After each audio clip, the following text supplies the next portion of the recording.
The first task of the morning at the funeral supply store is to check the obituaries in the newspaper.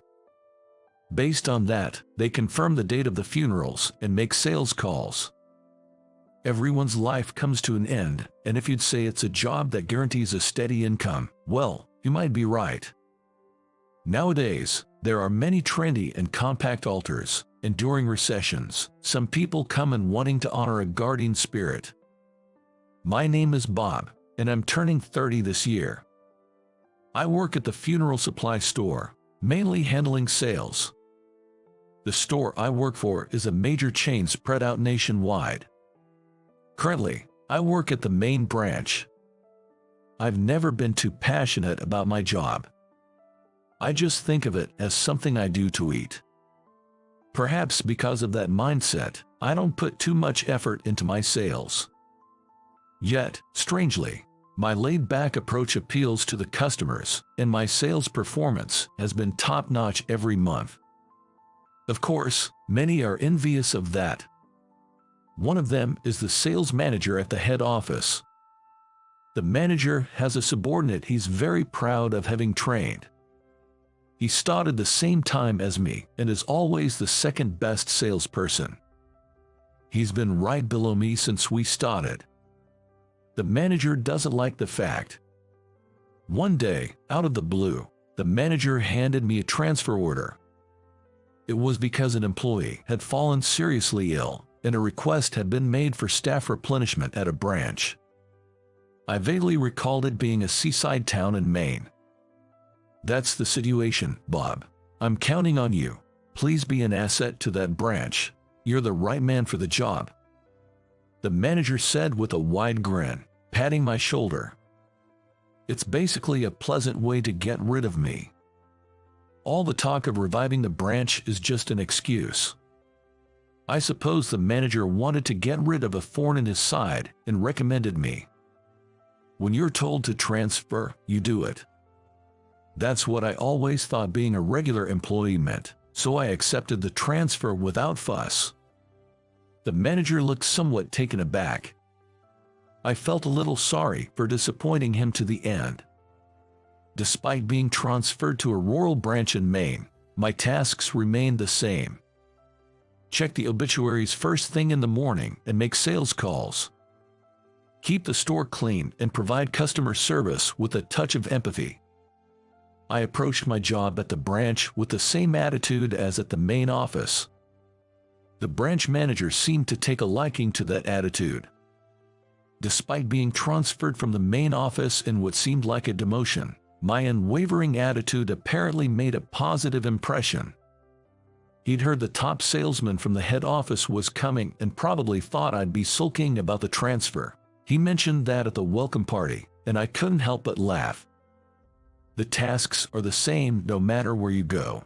I just do what I can, I said. The branch manager nodded enthusiastically in agreement. And so, my life in the main branch began. The town doesn't have a subway. Neither does it have a tram.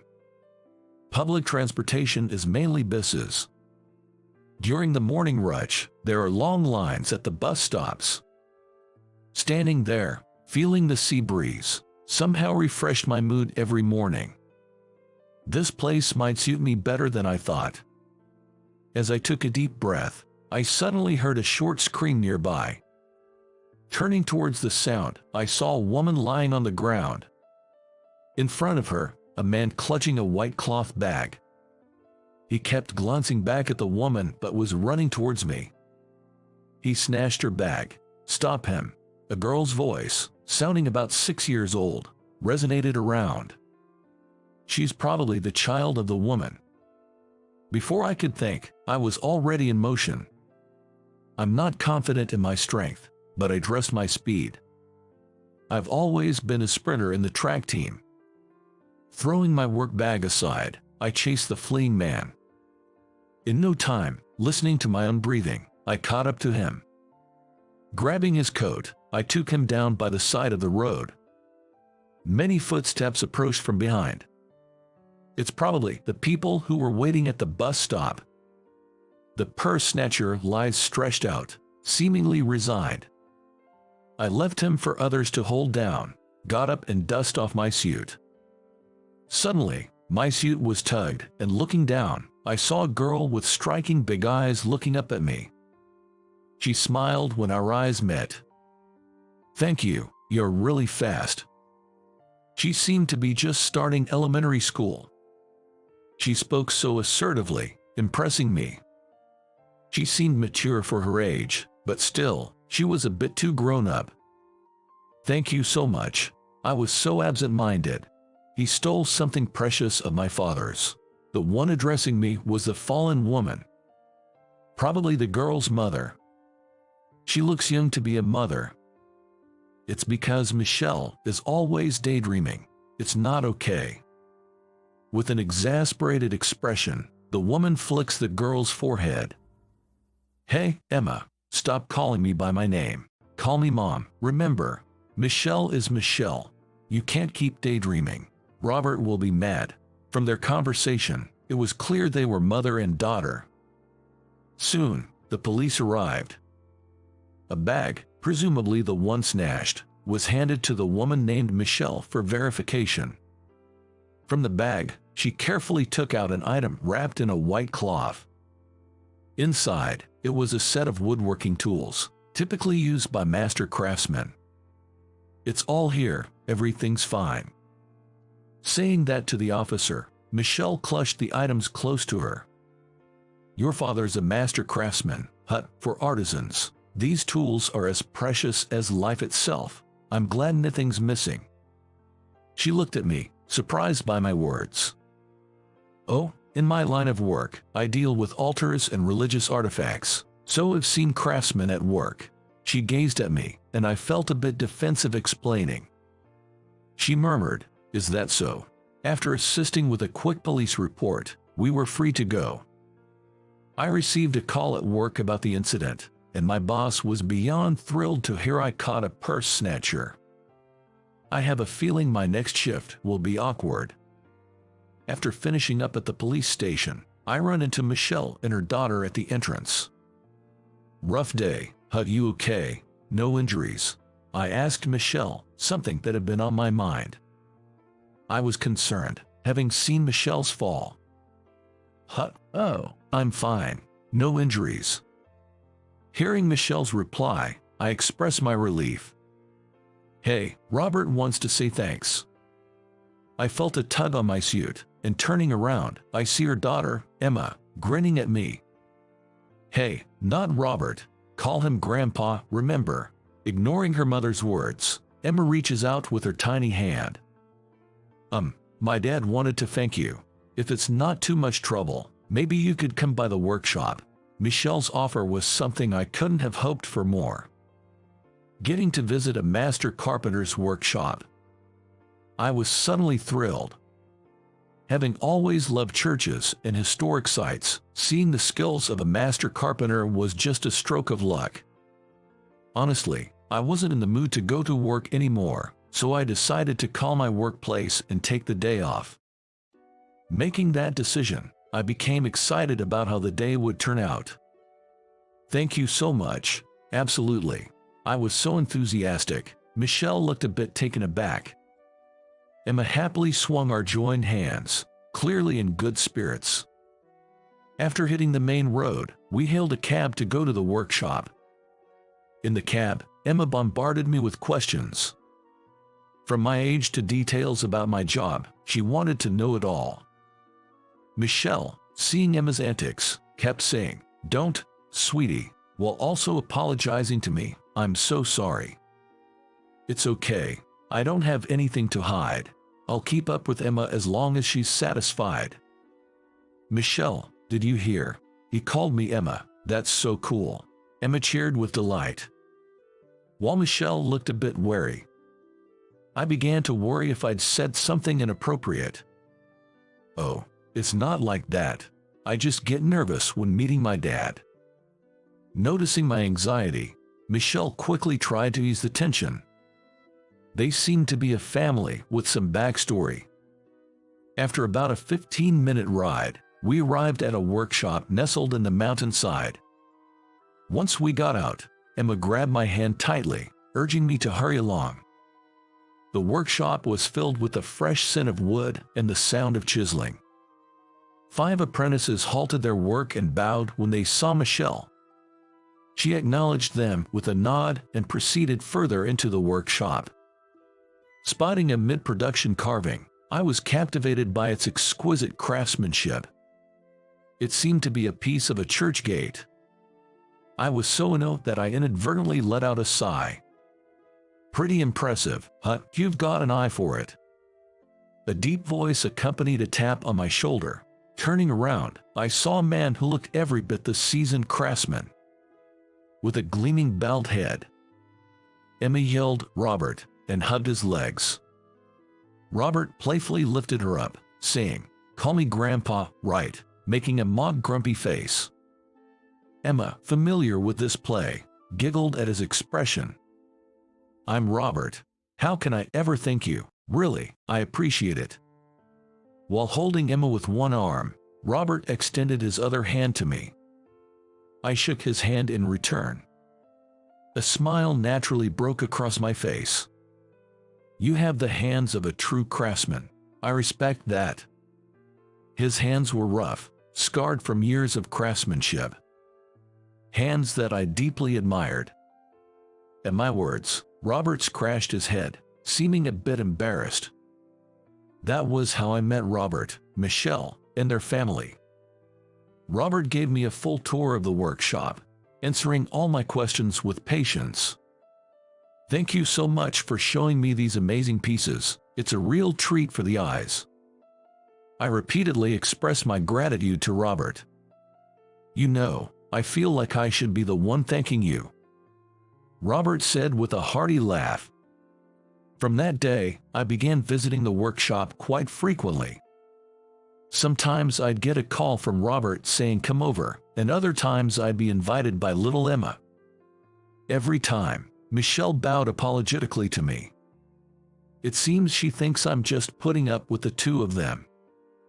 Robert seemed to have taken a liking to me, and we've even started going out for drinks. Right now, he seems most concerned about Michelle. When he's had a bit too much to drink, he always talks about her. She's a divorced single mother. I heard she got married pretty young. I was against the marriage, Robert would tell me over and over. Robert, who takes pride in his carpentry, apparently got too wrapped up in his work and neglected his family. As a result, he didn't notice his wife's illness until it was too late. By the time he took her to the hospital, the cancer had spread throughout her body, and it was too late. Michelle tearfully blamed him, asking why he hadn't taken better care of his family. From that day, a rift grew between Michelle and Robert. I can't do much other than listen to and vent, but I wish I could help in some way. Every time I see drunken Robert, I'm disappointed in my own inability to do anything. Things have taken a bad turn. In the morning, as soon as I got to work, the manager ran up to me, raising his voice. Apparently, there had been a major mistake at the headquarters. Details were still unclear, but there was a rumor that all the dedicated craftsmen declared an end to their contracts. It's hard to get news in our remote branch, far from the headquarters. If all the dedicated craftsmen cut off their contracts, production of the altars would halt. Our company prides itself on selling these self-produced altars. If their supply stops, it's a life or death issue. If the headquarters is facing financial troubles, the first to get cut would probably be the remote branches. It's no wonder the manager is panicked. I contacted a former colleague at the headquarters to get more details. Then, I uncovered a truly shocking fact. Turned out the cause of the issue was that the manager who had demoted me. At the main office, we have social gatherings with the craftsmen a few times a year. The folks who make it and those who sell it. A smooth relationship between the two directly affects sales. At such an important get-together, the manager, of all people, made a scene. He drunkenly ridiculed the craftsmen and belittled their work. When I heard that, I was floored. The manager had always looked down on the craftsmen. This led to many clashes between him and me, and was one of the reasons I fell out of favor. Even as the store opened, everyone seemed restless. In the midst of all this, we received a phone call. It was a call from the headquarters. "Bob, they want you back at the headquarters immediately. The president specifically requested you to try and persuade the craftsmen." Apparently, my good relationship with the craftsmen was well known even at the headquarters. I'm just a regular employee. I can't defy an order from the president. So I immediately boarded a plane to New York. At JFK Airport, a colleague was waiting for me, and we headed straight to the carpentry workshop. It must be really urgent. On the way to the workshop, I contacted Michelle. I was supposed to have a barbecue tonight with Michelle, Emma, and Robert. Emma made me promise to come without fail. I explained the situation to Michelle and asked her to relay the message to Emma and Robert. "I understand. I'll let Emma and my father know." "Excuse me, thank you." Just as I was about to hang up, Michelle stopped me. "Hey, look, I may be overstepping my boundaries saying this, but no matter how you slice it, it's not your fault, Bob. It seems like you're always ready to shoulder all the blame," Michelle said. Her words took me by surprise. She was concerned about me. Her comforting words gave me strength and encouragement. "Thank you, I'll do my best." I said that and ended the call. If the conversation had continued, I might have shown her a vulnerable side I didn't want her to see. It felt as if Michelle could see through my difficulty in relying on others. The thought of her earnest gaze came to my mind. It's hard to hide anything from those eyes. I thought to myself, Emma is a lot like Michelle. By the time I reached the workshop, I felt helpless. Even though I tried calling out from the entrance, no one answered. I could sense that there were people inside. Rejected at every turn, there was no opportunity for dialogue. The only thing I could do was head back to the headquarters. I reported to the boss about the situation, mentioning that this was going to be a long battle. The next day, I went to the workshop again from the morning. I could hear the sounds of work from inside. Despite calling out multiple times, the door was locked tight. I decided to sit by the entrance, hoping one of the craftsmen would come out. This went on for 3 days. The boss suggested taking some colleagues or managers with me, but I had a feeling that it would only cause more friction, so I insisted on going alone. "Hello, it's Bob. Please hear me out." On the 4th day, just like the previous day, I went to the workshop in the morning and kept calling out from behind the closed door. Without our business, the workshop would suffer. I feared that these skilled craftsmen would have nowhere to go. That's what I was afraid of. I hoped they'd listen. I wished they'd understand that not every company is filled with just management-type people. With these feelings, I stood in front of the workshop. But admittedly, doing this every day was both mentally and physically draining. Sleepless nights filled with worry continued. This morning, I felt feverish. As I continued to wait, the door in front of me began to blur. It seemed my fever was rising. I couldn't cause a scene by collapsing here. I clenched my teeth and stood my ground. Then, out of the blue, someone tapped me on the shoulder from behind. I recognized this warm, thick hand. "Wait, Robert, why are you here?" Turning around, both Robert and Michelle stood there. "In times like this, you can rely on me. You're too damn reserved," Robert said with a smile. Michelle explained that she accompanied Robert since he wasn't fond of flying. "All the folks here are my apprentices," Robert said. I felt an overwhelming sense of relief. Robert, with all his might, began knocking loudly on the workshop door. shouting for the craftsmen by name and repeatedly telling them to open up. It felt like only about 15 seconds had passed. The workshop door swung open in an instant.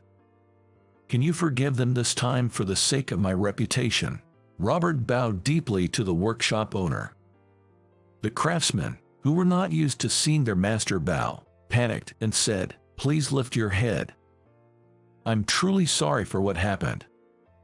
I also bowed beside Robert. The owner of the workshop, noticing it was me bowing, looked surprised and said, "Didn't you get transferred?" I sincerely apologized and informed him that my boss would be demoted and transferred from the headquarters to a branch. "If you make good stuff, the naysayers will naturally fade away." Robert patted the workshop owner on the shoulder in a comforting gesture. With Robert's help, the problem was resolved. The pending deliveries were completed. Robert and I returned to the branch and finally got back to our routine. Today, after work, I'm visiting Robert's workshop to see some ornaments in progress. "Was my father of any help to you?" Michelle softly approached and asked. "Absolutely. I couldn't have convinced anyone on my own.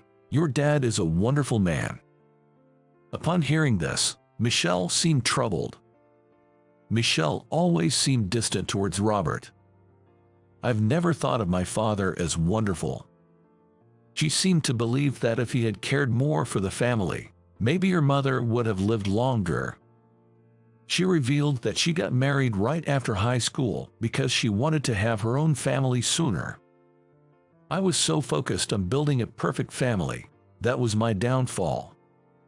Michelle's ex-husband couldn't keep up with her passion for an ideal family. After their divorce, she realized her selfishness and said with a lonely smile, "My ex was the complete opposite of my father. Couldn't hold a job and didn't earn much." It was only after her marriage that she realized how much Robert loved them. "Robert still cares about you, Michelle. Whenever we go out for a drink, he talks about you. Maybe it's time to make amends."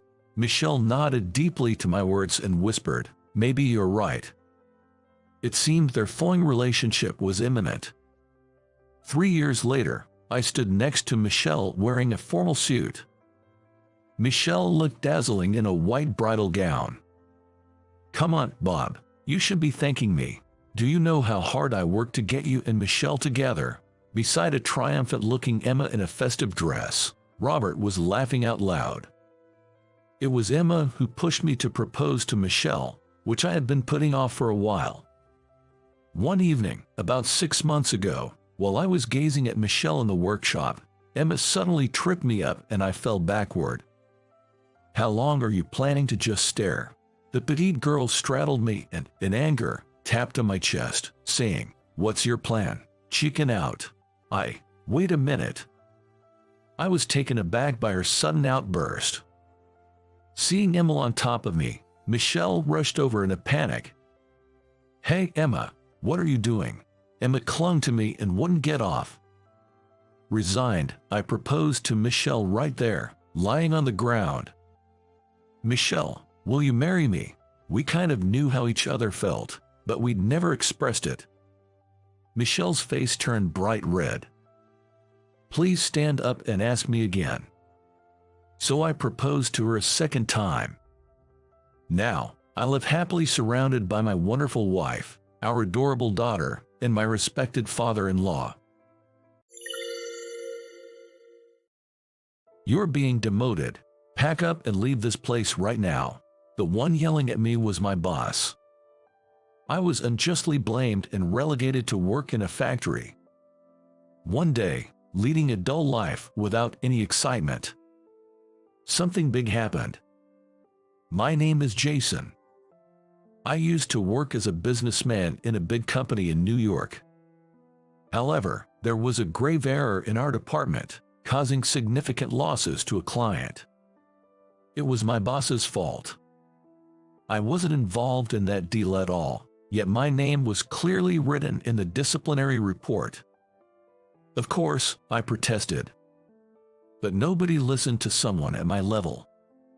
In the end, despite my objections, I was forcibly relegated to work in the factory. At least I wasn't fired, but I couldn't accept it. Plus, it was in a rather rural area, and I had no experience in factory work, so I was always dragging the team down. The silver lining: I received a generous work allowance, and there was company housing, so my pay actually went up. But the quality of my life went down. No grocery stores nearby, so I depended on online shopping. Thanks to modern convenience, there's a system to leave packages even if you're not home. Though the apartment is old and lacks a concierge, they simply leave packages at the door, which is quite helpful. Basically, I hardly ever go out. All I do is commute between the factory and the apartment. And since the company purchased the entire old complex, only employees live here. In other words, no new experiences, no fun, just the same routine day in and day out. Honestly, it's so dull. Work isn't fun, and I've got no zest for life. It's as if the world has turned gray. I can hardly feel joy or excitement anymore. I thought I might go crazy if things continued this way, so I ordered a puzzle for some entertainment. A fairly large one with 1,200 pieces. I've always loved puzzles, and it's a nice activity to do alone. The next day, a package was propped up against the wall outside my apartment. We don't have package lockers, so parcels are often just left near the entrance. This time, since the box was long and slender, they probably leaned it against the wall to avoid blocking the walkway. I'm so grateful for quick deliveries these days. Or so, I thought. Whoa, what came out of the box was a maid outfit. The kind you'd see in cartoons: a black dress with a white apron and riffles. Hey, hold on, what is this? I don't remember ordering this. Thinking the store sent the wrong item, I rushed to check the shipment status on the website I'd ordered from. Turns out, my order was still in transit. So this package is. In a state of panic, I checked the box, and it's addressed to my neighbor. The package was a rectangular thin box with the recipient's name written on the top. They probably placed the side with the address facing the wall to protect the privacy of the information. I was tired and reflexively thought it was mine without really checking. The address is for next door, and the package was between my place and the neighbor's. Why would they put it in such a confusing spot? I thought in frustration, but I was also to blame for not checking properly. I recall the neighbor's name being Mandy, a completely normal woman. When we'd bump into each other, like during morning trash runs or when leaving for work, she'd always give a polite greeting. Her greetings were not overly cheerful, but more on the modest side. Even though her job at the factory was messy, her work clothes were relatively clean. I never worked directly with her in the vast plant, but I've heard she's diligent. She has this image of being rather refined, so why on earth would she buy such a niche outfit? What could she possibly use it for? For a split second, wild thoughts raced through my mind, and I quickly shook my head. This is no time for fantasies. I accidentally opened my neighbor's package. I have to apologize. I neatly folded the maid outfit, put it back in the box, and immediately left my apartment. Turning right after exiting my apartment, there's Mandy's door. Her apartment lights were on. She probably just got home a bit later than I did. I took a deep breath and rang her doorbell. Hey there. As soon as I called out, Mandy appeared, but instead of looking at her, my eyes were instantly drawn to what was behind her. I was taken aback by the state of her room. Fabric was scattered everywhere, and there were several rolls that looked as thick as rolls of toilet paper. Moreover, in the narrow hallway, there were several mannequins. It honestly looked like a storage room. Is anything strange? Seeing my astonishment, Mandy tilted her head. With her long hair and round face, she looked rather young. I bet you would look adorable in that maid outfit. Lost in those thoughts, I quickly bowed my head. I'm so sorry. I mistakenly opened your package thinking it was mine. Saying that, I handed her a thin rectangular cardboard box. Relief washed over Mandy's face. Oh, thank goodness. I was getting worried because it hadn't arrived. I'm glad the sample made it. Sample. I was caught off guard by the word and involuntarily tilted my head. Mandy quickly glanced down the hallway. I do costume design as a side job. I got an order for a maid outfit, so I ordered a ready-made one for reference. You were surprised because it was a maid dress inside, weren't you? Mandy laughed heartily, just like a child. It wasn't a bashful laugh. It seemed as if she was teasingly enjoying someone's reaction. With her youthful appearance, it looked incredibly adorable. At that moment, I fell for her at first sight. Who would have thought such a cute girl lived right next door in the company apartments? Until now, we'd only exchanged passing greetings. Isn't this a golden opportunity for me? My monotonous days might just change, even if just a bit, right at this moment. That's how starved I was for human connection. Being alone is indeed lonely. I'd love to get to know her more personally.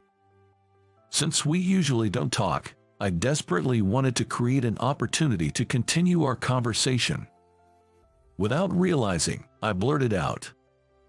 I was surprised, but I thought for a moment that it'd suit someone as cute as you, Mandy. Really? She exclaimed. Also, having a side job like that is impressive. If you're designing costumes, it means you're making clothes, right? You must be really skilled with your hands. I'm quite envious. The ultimate strategy, showering with compliments. I once heard that ladies have a soft spot for that kind of thing. But honestly, if a near stranger told me that a maid outfit would suit me, I'd probably be creeped out. Yet, Mandy seemed pleased and laughed. I've always been handy since I was young, you know, and our workplace allows side job, right? Initially, it was just a hobby, but I got really into it. Seeing her talk so enthusiastically made me get carried away too. Factory work is physically demanding. It's truly impressive. As for me, I just shuttle between the factory and my room and often find myself with too much free time. You have free time, she exclaimed. Mandy seemed particularly interested in that detail. After learning that I have a lot of free time, Mandy hesitated a bit before saying, well, if you're available, I have a favor to ask. A favor? I'm sorry if this is a bit odd, but would you mind being a model for me? What? I was taken aback, but her request was to help with the final adjustments of the clothes she made. Currently, Mandy accepts costume orders over the internet and phone. Her clients are mainly budding pop stars or freelance artists, mostly women. However, she mentioned that she's been getting more male clients recently. Clothing is ultimately meant to be worn by people. For women's attire, I personally try them on for a final check, but for men's, I can't adjust them properly on myself. I used to manage with a mannequin, but it never felt quite right. Mandy told me this with a serious look on her face. That look, it was the gaze of a professional. Perhaps because of that, her earlier playful demeanor was gone, and she gave me a deep bow. I promise to compensate you properly, and I won't ask for too much. Just spare me a little of your free time. Well, if I can be useful. Sure. Without thinking too deeply, I found myself nodding in response to her intensity. Having a connection with a woman I've taken a shine to. This felt like a dream come true. At least, that's what I thought. Jason, please do raise your arm a bit higher. Like this. Hold that pose, please. The job I took on was tougher than I'd imagined. From that day on, a peculiar routine began between Mandy and me. Every time we finished our respective jobs, we'd meet in Mandy's room, where I'd try on the outfits she crafted and strike various poses. At first, it was something like a tuxedo, I think. I'd often wear suit-like attires and long, flashy coats. Mandy would guide me into numerous poses to ensure the clothing looked impeccable from every angle. If there was any adjustment needed, Mandy would take care of it. Then I'd try it on again. This cycle seemed endless, and it was pretty demanding. Lately, I even had to wear things like a Japanese kimono or a ballet costume. It was rather embarrassing. I mean, a grown man wearing a ballet outfit with a swan motif, what's that about? However, even with these outlandish outfits, Mandy was sincerely dedicated to her work. Seeing that, I just couldn't bring myself to laugh. Watching her diligence and integrity, I couldn't help but respect and want to support her. And there was a silver lining to all the hard work. That was getting to taste Mandy's homemade dishes. You see, by the time we wrapped up our trials, it was usually quite late. So, to show her appreciation, Mandy would always cook something for me. Mind you, her place was cluttered with sewing machines and threads, leaving just enough space for someone to dine. It wasn't the ideal ambience, surrounded by fabrics and mannequins, but having a home-cooked meal always felt special, and it genuinely made me happy. Plus, Mandy's cooking skills were top-notch. After growing tired of eating the same old fast food, Mandy's meals brought back the joy of dining. This is so good. I'm so lucky to eat this every day. Oh, Jason, you sure have a way with words. Saying that, Mandy's cheeks turned rosy with joy. How utterly adorable she looked. The stark contrast between this and her focused face when she was making costumes was striking. I found myself falling deeper for Mandy. Perhaps because I was so smitten, I'd do anything she asked, and I loved bringing her treats I'd order online. She'd light up every time. She seemed to have a sweet tooth, and watching her savor sweets was like watching a child. She was probably the cutest thing in the world. So, eventually, I started bringing her more and more premium sweets. If it meant seeing her happy, it was worth it.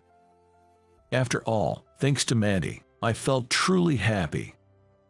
She pulled me out of a monotonous life, where my days consisted of just going back and forth between the factory and my room.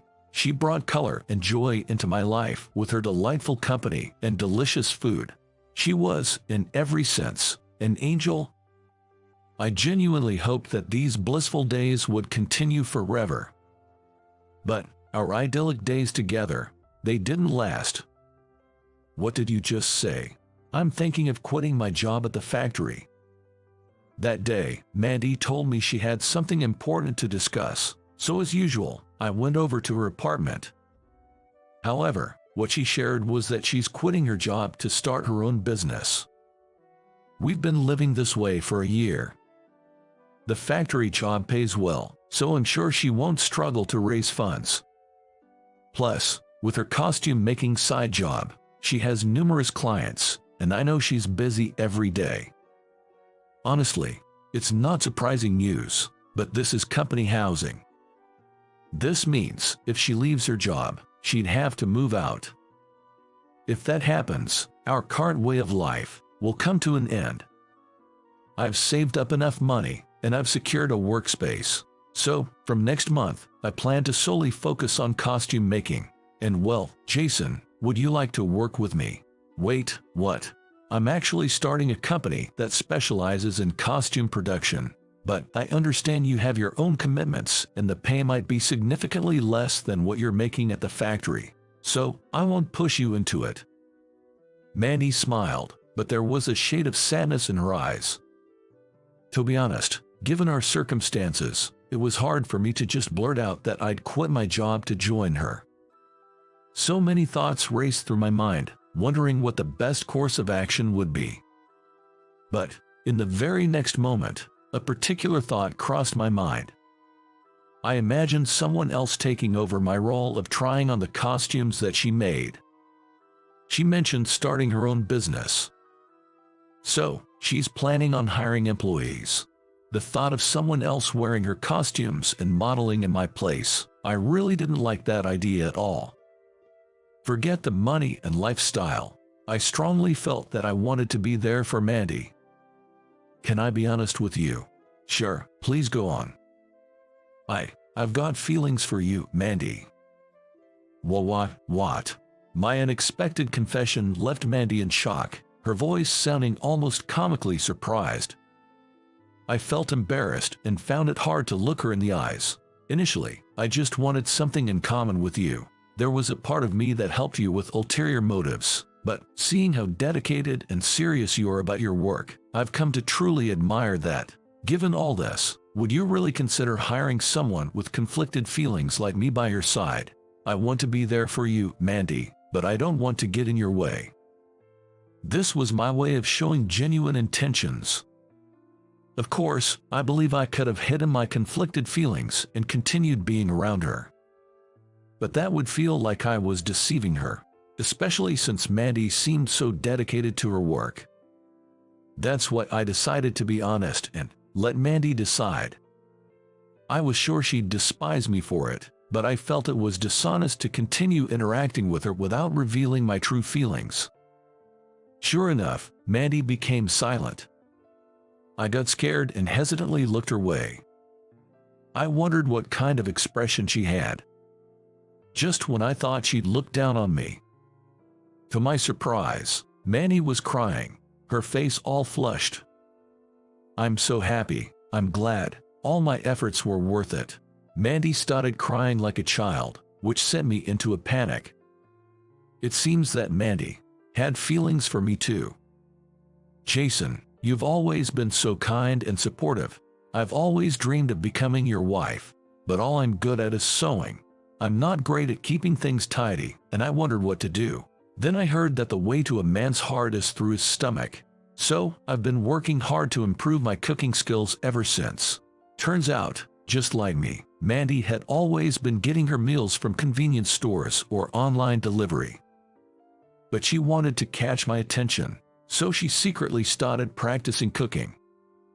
Come to think of it, I remember talking about things like whether I prefer my fried eggs over hard or runny. Without me knowing, she'd been probing my food preferences. No wonder everything she made tasted just right. And to think, I had no idea she was putting in all that effort. Given the serious look on Mandy's face whenever I saw her, I had assumed her kindness towards me was just a way of saying thanks for helping her with work, but I was mistaken.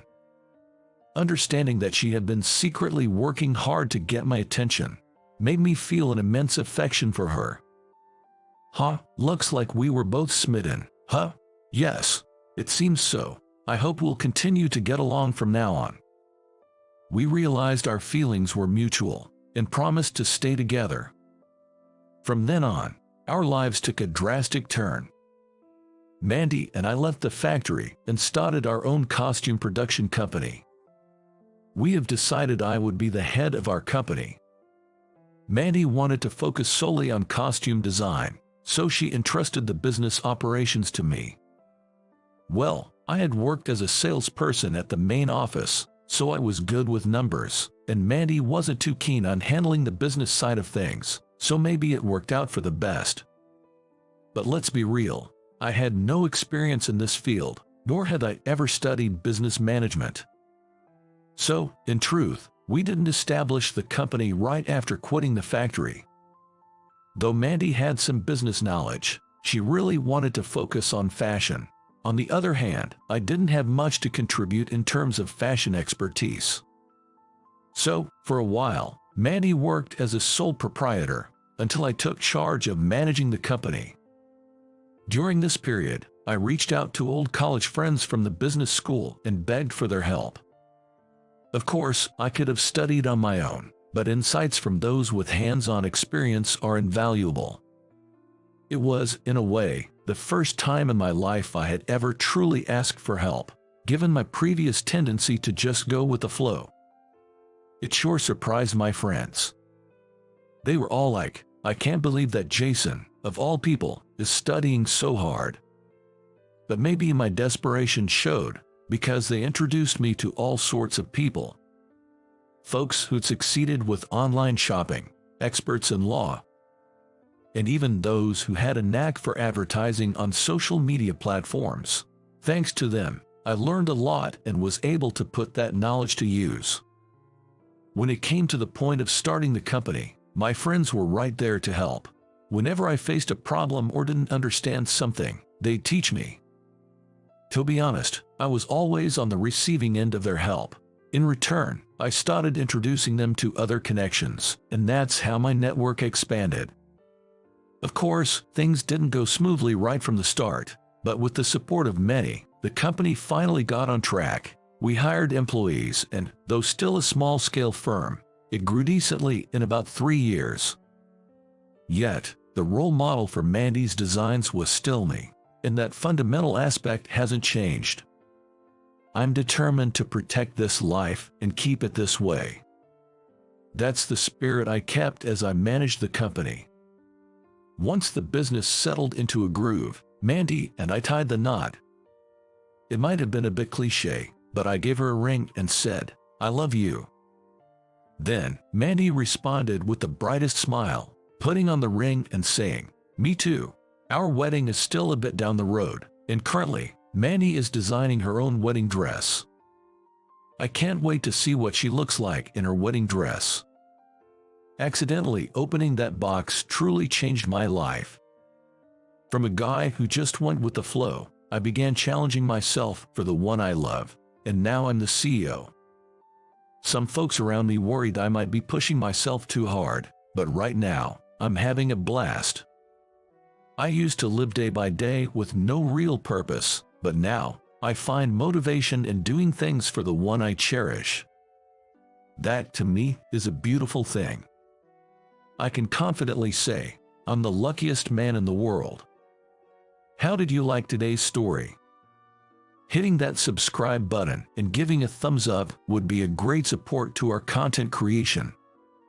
We're looking forward to your comments as well. See you in the next video. You work 5 days a week including weekends, right? The tavern manager, seemingly 35, the same age as me, confirmed. I responded with a yes, forcing a smile. I work as a full-time line operator in a food factory of a chain supermarket. Our job is to prepare the meals and lunch boxes that would be sold in the stores. My shift is from 7 in the morning to 4 in the afternoon. Since we operate in shifts, there is no overtime. That means I am relatively free in the evenings. That's why I decided to get a part-time job. I chose a tavern in the downtown area not too far from my one-bedroom apartment. Although I was a bit old for a part-time job, I easily passed the interview and got hired. The work hours here were from 6 in the evening until 11 at night. Both my day job and evening job gave me 2 days off a week. So, at least 3 days a week, I worked from 7 in the morning till 4 in the afternoon at my main job, and then 2 hours later, from 6 in the evening till 11 at night at the tavern. Considering the travel time and other factors, I probably got around 4 hours of sleep. Order up for the Alfredo pasta. In the factory's employee cafeteria, Catherine, who was in charge of cooking and serving, called out. This cafeteria was operated by a specialized contractor, so everyone working there was from that company. Other than Catherine, all the female staff were older women. Because of that, Catherine stood out. She was always cheerful and spread her kindness to the employees who came to eat. Many young male employees secretly admired her. The person she called for the Alfredo pasta was me. I went to the counter with my ticket. "You really like that Alfredo pasta, don't you?" Catherine, wearing her white headband, remarked. For an extra 50 cents, I could have had the crispy shrimp Alfredo pasta. Wonder if she thinks I'm being stingy. Feeling somewhat embarrassed, I simply nodded. She responded with a smile. "John, you look exhausted. You know, you've got bags under your eyes." said my junior colleague Peter, as I ate my pasta at the cafeteria table. At the food factory where I worked, side jobs were permitted, so I had told my co-workers about my part-time job at the tavern. It's a floor job, so I'm on my feet all the time. It's pretty tough, I replied. It hadn't even been a month since I started the part-time job. Don't push yourself too hard, okay? Take care of yourself, Peter advised as he finished his meal and stood up to leave. The reason I started the part-time job in the first place was to raise funds for renovating my aging family home back in Nebraska. My father passed away a long time ago. My mother lived in the family home with my sister and her family. She, now over 70, had begun to weaken, and last year she tripped over a step in the house and got injured. Thankfully, it wasn't too serious, but my sister suggested we should renovate the home to make it more accessible for our mother. My sister, who has 2 kids still in elementary school, is tight on funds. So, she asked if I could help financially. When you want to repay your parents, sometimes they are not around to receive it. Determined, I decided to work part-time at the tavern to raise funds for the home renovation. The factory's cafeteria was somewhat old-fashioned. You'd buy a meal ticket from a machine, pick up a tray, and line up. For set meals, there are pre-arranged side dishes that you grab for yourself before moving on. If there was a dish you didn't like, you could request a change, and they'd accommodate as best as they could. The same went for the amount of pasta or soup. It wasn't a massive workplace, so the cafeteria staff was familiar with most of us. The day I ordered set meal, I was lining up in the lane, picking up some side dishes onto my tray. As I was moving forward, I heard a man's voice from the front asking, "What happened to her?" Looking over, Catherine was being scolded by a man who seemed like the manager inside the kitchen. According to the older waitress I asked, Catherine had overslept and was late. "She's known to be late now and then," the waitress said with a wry smile.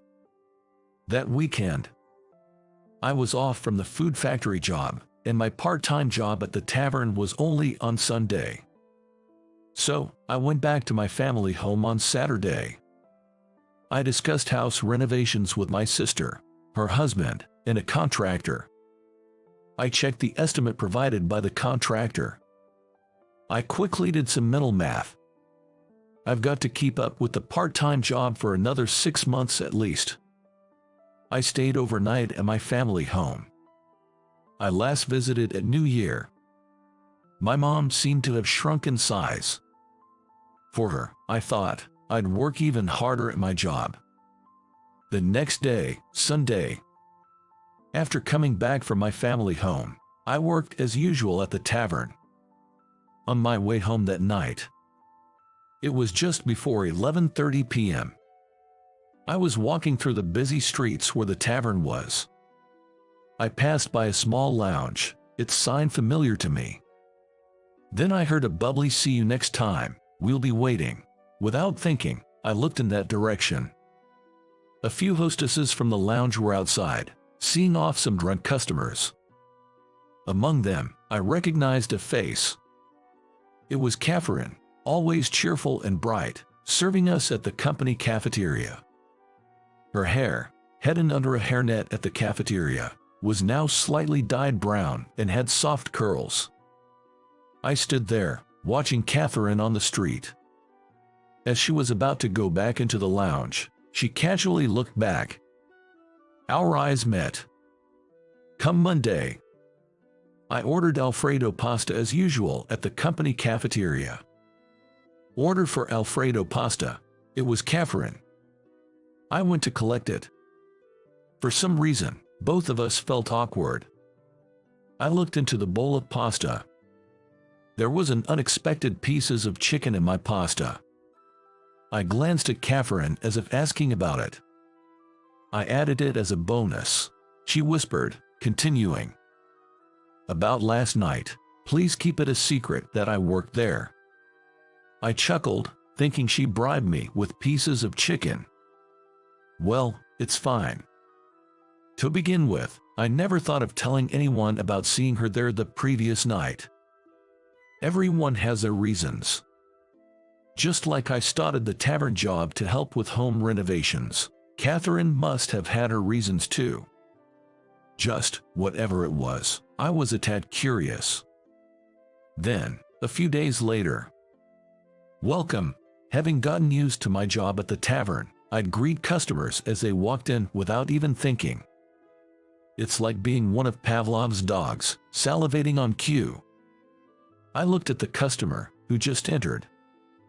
There, Catherine was arm in arm with a middle-aged man. I was in shock and stared at her. She noticed me and froze.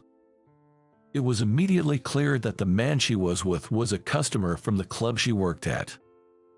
That night, after coming back from my part-time job, I jumped into bed but couldn't sleep.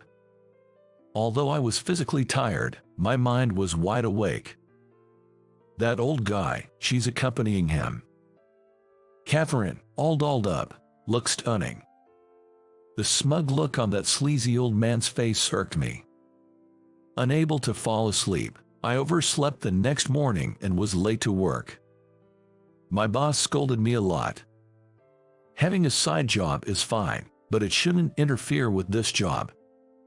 All I could do was to apologize. At noon, as usual, I ordered Alfredo pasta in the company cafeteria. She was the one serving me. There was extra pieces of chicken in my bowl again, which I didn't order. I added it as a bonus. Are you sure you should have added it? Well, it's already in there. I feel bad. You always do this for me. We both whispered to each other. And I won't tell anyone, promise. It's not about that. You've been looking tired lately. I thought maybe you were working nights too. Someone in line behind me, waiting for their food, yelled, "Hurry up!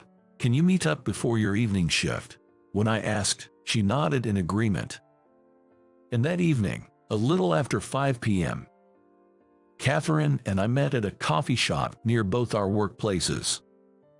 Having two jobs is pretty tough, huh? Don't you think? I just wanted to comfort her, but she looked at me intently. Then, she asked me why I was working nights at the tavern. I told her the honest truth, that I was trying to save up for home renovations. Oh, so you have a noble reason like that, she mused, taking a sip of her coffee. Then, she sighed. Why do you think I work as a hostess? She asked defiantly. I asked her why in return. I just want a more comfortable, luxurious life, and I need money for that. With a challenging look, she said. Is that so wrong? Not at all, but isn't it risky if your main job finds out? I asked her why she kept her hostess job a secret. Yeah, my company doesn't look too kindly on it. The company that hired her to manage the cafeteria, like my food processing factory, for example, didn't like having employees associated with the nightlife business. That evening, after getting back from my part-time job at the tavern, I thought of her as I massaged my calf muscles from standing all day. If only we could live a bit more lavishly. She probably earns more now from working all day, but I wonder if she's truly living the life she wants. From then on, Catherine and I often met at the same coffee shop before our evening shifts. The lunch today was handled by someone else, so it was without chicken, right? You don't have to treat me. It makes it harder to ask. Saying this, I gave a slight nod. John, you seem to have quite a few food preferences, don't you? Yeah, I get that a lot. What about you, Catherine? When I asked her, she just shook her head. Around this time, she started calling me John, and I called her Catherine. She then asked me about other foods I dislike. After some thought, I replied, fatty bacon. Also, I do not like minced meat. Really, it's so tasty though. A few days later, in the company cafeteria, I chose the set meal and lined up. That day's side dish was nachos with minced meat. As I always did, I was going to push aside the minced meat and eat just the nachos, when a hand from the opposite side placed a bowl on my tray. When I looked up, Catherine was there, whispering, "This is better for you, right?" I looked at the bowl on my tray. It was a generous serving of nachos without any minced meat. Of course, there are other servers, so I couldn't always get Catherine to serve me. However, when I was lucky enough to get her, she would add some kind of extra to my lunch.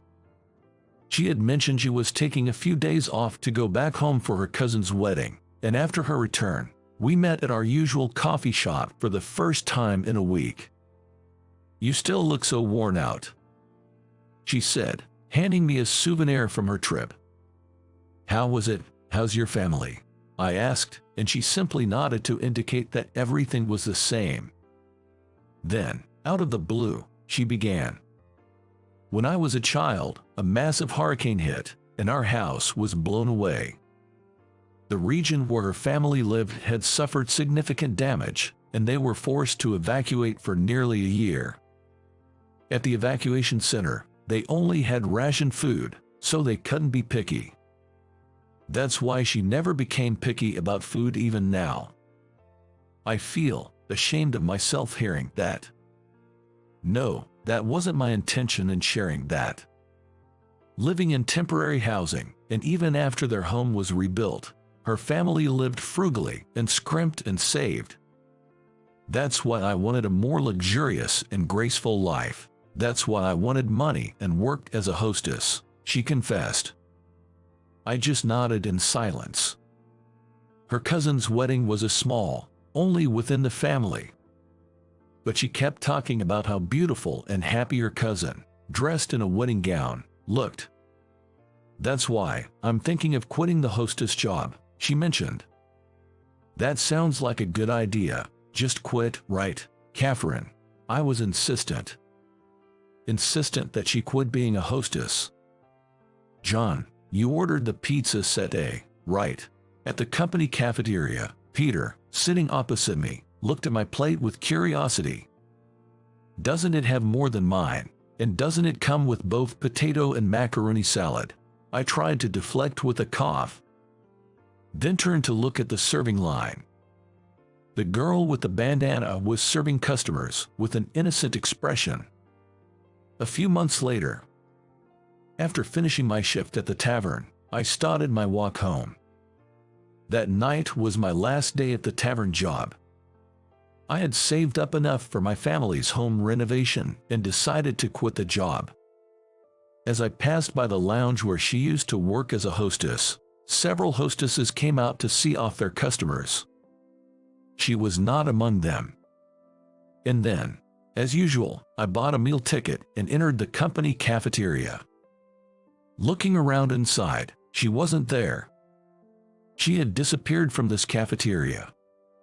She had transferred to another company cafeteria managed by the same operator. So, I no longer got any extra service from her. In this cafeteria. These days, I often reminisce about the time after her cousin's wedding when we met at the coffee shop after a week. After she said she wanted to quit her job as a hostess and I told her to just go ahead and quit, she later told me this. Seeing the happy face of her cousin, she began to wonder what truly made her happy. It wasn't the luxury of lounging around at home. It was thinking about what little extra treat she could give me in the company cafeteria while waiting for me to show up, wondering what would make me smile. And actually seeing my happy face. She said this, looking at me with intense affection. And yet, here I am, sitting at my own dining table like a kid kept after school, facing a dish of nachos with minced meat that I just can't stomach. I just can't handle it. I don't like the taste of it. Come on, eat up, she said, avoiding my gaze and looking away. I reached out and playfully tickled her collarbone. She brushed my hand away and looked back at me seriously. Listen, you need to start overcoming your dislikes, even if it's little by little. You have to eat everything and think about balanced nutrition. It's not just your body anymore. Giving in to Catherine's stern look, I drip some chili sauce onto the nachos with minced meat. How did you like today's story? Your subscription and thumbs up are a huge motivation for us. We're looking forward to reading your comments. See you in the next video. Oh, wait, was he always this small?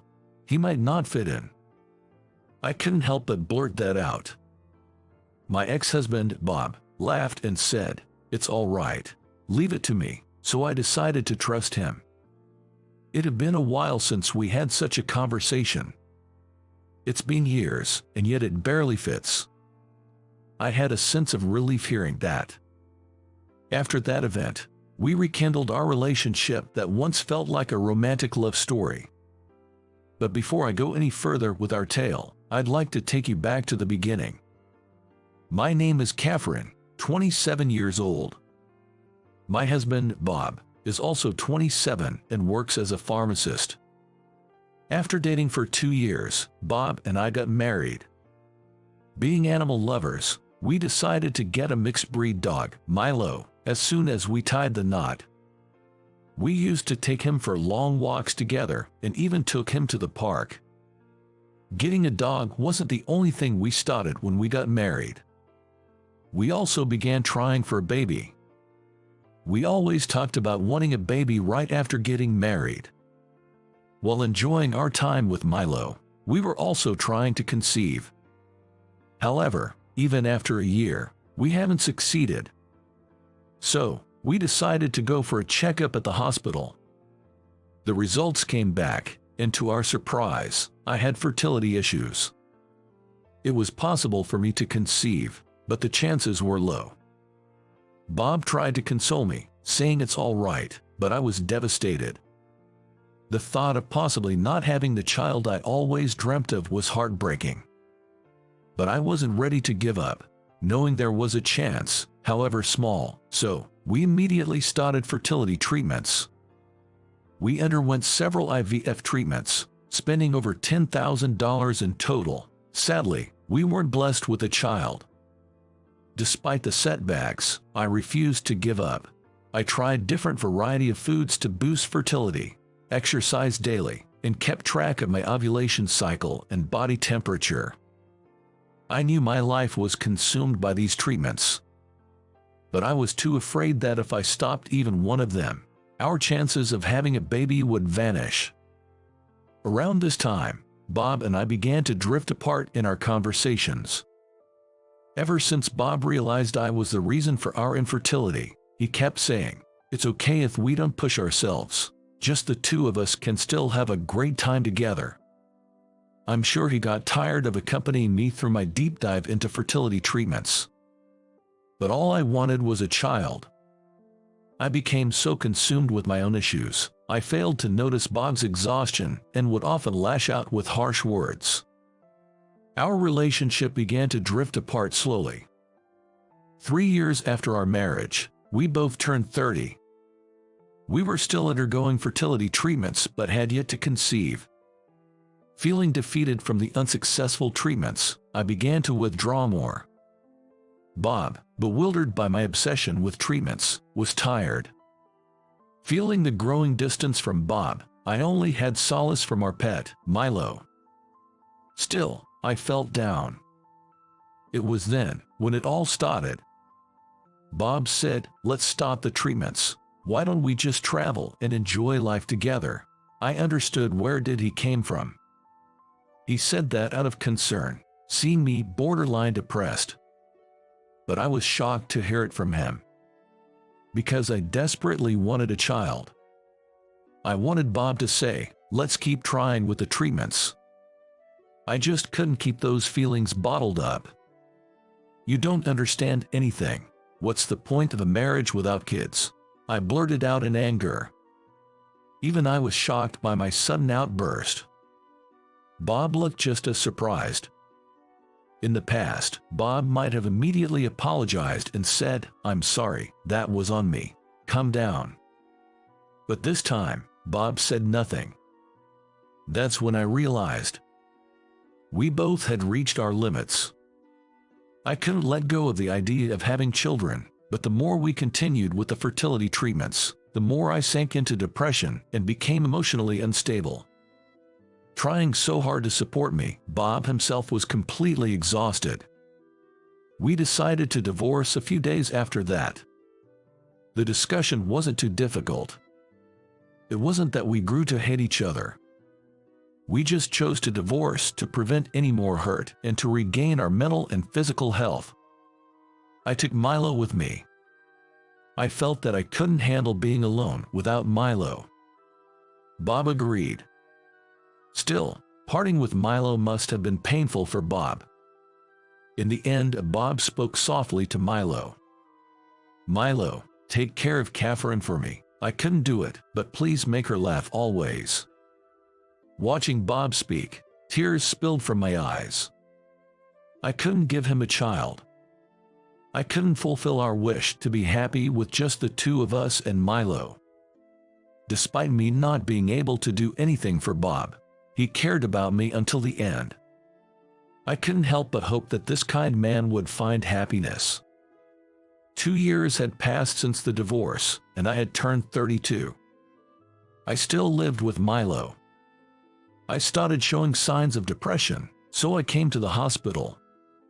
The symptoms of depression, which began during the infertility treatments, would improve at times and then come back. However, I felt much better than when I was married. I was at the hospital today, and that's where I ran into him. Into Bob. "Catherine, why are you at this hospital?" Bob, dressed in a pharmacist's uniform, came to explain my medication. "Bob, why are you here?" We both looked at each other with puzzled expressions. It made sense. After our divorce, neither of us knew where the other lived. Moreover, I didn't think Bob worked at this hospital. I recently transferred to this hospital. I moved nearby at the same time. Really, after our divorce, I've been living near this hospital too. We stared at each other without saying a word. To think we'd meet again after both moved our separate ways. Could there really be such a coincidence? I felt a touch of fate in it. It seems Bob could tell from the medication I was prescribed that I was experiencing depression. "You okay? You seem to have lost some weight. I'm about to finish work. Want to grab dinner? I'll listen." Hearing Bob's voice made me remember the happy times we shared, and I felt like crying. "Milo, he's waiting for me." I found myself unable to immediately agree. "Well, let me treat Milo to some delicious food then. There's a new pet store that opened nearby," Bob said in a light tone. He probably noticed my hesitation and tried to convince me by mentioning Milo. Touched by Bob's unwavering kindness, I found myself nodding in agreement. We then went to the pet store together and bought toys and treats for Milo. Milo always loved the toys that make noises, didn't he? "What treats has he been into lately?" Bob spoke with the familiar warmth I remembered. It didn't feel like it had been a long time since we last met, and I felt more at ease. Soon after we married, we began trying for a baby and underwent fertility treatments, which caused tension between us. Now, it feels like we can talk more calmly than when we were newlywed. Bob dropped me off at home. "All right, see you." "Aren't you coming up? Is it okay? Milo will be thrilled. Give him the treats and toys you got for him." When I said that, Bob smiled happily and said, "Thank you." He must have really missed seeing Milo. When Bob reunited with Milo, he happily petted him non-stop. Bob, Milo, and I were having a peaceful moment when suddenly a news alert on TV announced a train delay due to an accident. It's already late, and the station must be packed. Bob started looking up taxis and buses to go home, and I said, "Why don't you stay over?" Of course, I didn't have the intention to offer him at first, so I was really surprised that I did. I thought he might decline, and I got scared, almost saying I was just kidding. But before I could, Bob asked. Are you sure? Looking into Bob's eyes, he was gazing back at me calmly. I wanted to talk more with Bob. I wondered if Bob felt the same. Yes. And so, Bob and I spent the night together. We reminisced about the days when Bob, Milo, and I lived together. Our conversations were about times before we got busy with fertility treatments. About the time we found Milo at the pet store, our walks together. The more we remembered, the happier the memories became. Then Bob recalled the time he bought clothes for Milo. I remembered it too. We both spent an hour or two in the store, debating which outfit would suit Milo the best. Maybe it's because we've always talked a lot about Milo before. I remembered where I kept Milo's clothes that he bought, and I handed them to Bob. Bob held onto Milo's clothes with care and said, "Brings back memories," his eyes narrowing with nostalgia. We had spent so much time choosing those clothes, only to realize they were too big for Milo when we first got them. Holding the clothes, memories came flooding back. I hadn't looked at these clothes since parting ways with Bob. I knew seeing them would remind me of Bob and make me sad. Why not try them on him now? Bob suggested trying the outfit on Milo. But as we held it up against Milo, "Oh, wait, did he always look this big? He might not fit in." I blurted out unintentionally. Truth be told, since parting with Bob, the number of walks I took Milo on decreased significantly. And I might have been giving him too many treats and food, as Milo had gotten a bit chubbier than before. Laughing, Bob reassured, "It's all right, leave it to me." With that, Bob proceeded to carefully dress Milo. Initially, it seemed a bit small, but once on, it fit Milo perfectly. It's been years since he wore this, but it just barely fits. "Oh, sorry Milo, I shouldn't have said put in like you're an object. I should have said dressed." Bob spoke apologetically to Milo. Hearing that made me chuckle. Bob has always treated Milo not just as a pet, but as family. He'd always convey his gratitude and apologies to Milo. That's one of the things that I loved about him. As I was reminiscing about the old days with Bob, he began, "You know, Milo seems to have gained a bit of weight." "Yeah, you're right. Sorry. I need to take him for more walks." Seeing my gloom, Bob quickly reassured, "Hey, it's tough balancing work and taking care of a dog." Bob was trying to be understanding, but I still felt a bit responsible. As I looked down, I heard, "Would it be bad if I helped out?" Of course, it was Bob who said that. I was taken aback. Helping out? What did he mean? "I really enjoy the time I spend with you and Milo. I want to relax and go on walks together again." I was speechless. Not because I was puzzled. It's because I feel the same. I want to spend time together, just the three of us.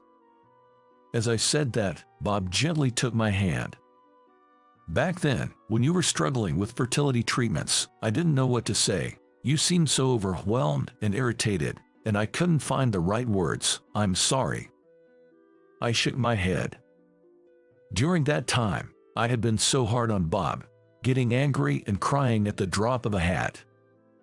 Bob, being the gentle soul he is, must have felt worn out. Our life felt like a never-ending loop of stress. I realized I was the cause of it. I used to think I was the only one suffering. I was grateful that you were supportive during the fertility treatments and helped around the house. Yet, I lashed out at you because I was frustrated with myself for not being able to have kids. Even though I knew it wasn't your fault, I couldn't stop taking it out on you. I failed to cherish the partner I should have valued the most. That night, we talked for hours. And we realized something. Our decision to divorce back then wasn't a mistake. We couldn't communicate like this before. Taking a break and living apart has allowed us to truly think about each other. Maybe we could have just lived separately instead of divorcing, But at that overwhelming time, divorce seemed like the only option. I want to believe that choice was the best for us. Catherine, should we give it another shot? I love the moments with Bob and Milo. But I had doubts about whether we could make it work again. I'm not saying we should remarry immediately. Let's start from being in a relationship. Now, it's different from before. We know each other's strengths and weaknesses. Let's figure out how to live together, understanding those vulnerabilities. Are you sure? Absolutely. His words resonated with me, and I nodded in agreement. We no longer had to bear everything alone. The time apart taught us that it's okay to be vulnerable in front of each other. And so, we began dating again. As we dated, my depression began to lighten. By the time I no longer needed regular doctor visits, we decided to remarry. Our attitude towards having children is relaxed, thinking it would be nice if it happens. Now, we look forward to our walks with Milo. We've even planned a trip. Milo, who had gotten a bit chubby, is slimming down due to our fun walks. Soon, his old clothes might be too big for him. Living with them, I regret saying during my divorce that a marriage without children is meaningless. Because every day is so peaceful and happy. I wish I could show the younger me, who believed happiness equaled having kids, the joyous moments with Bob and Milo. I want to cherish my family in my own way, now and always. How was that for you all? Your subscription to this channel gives me the motivation to create more content. See you in the next video.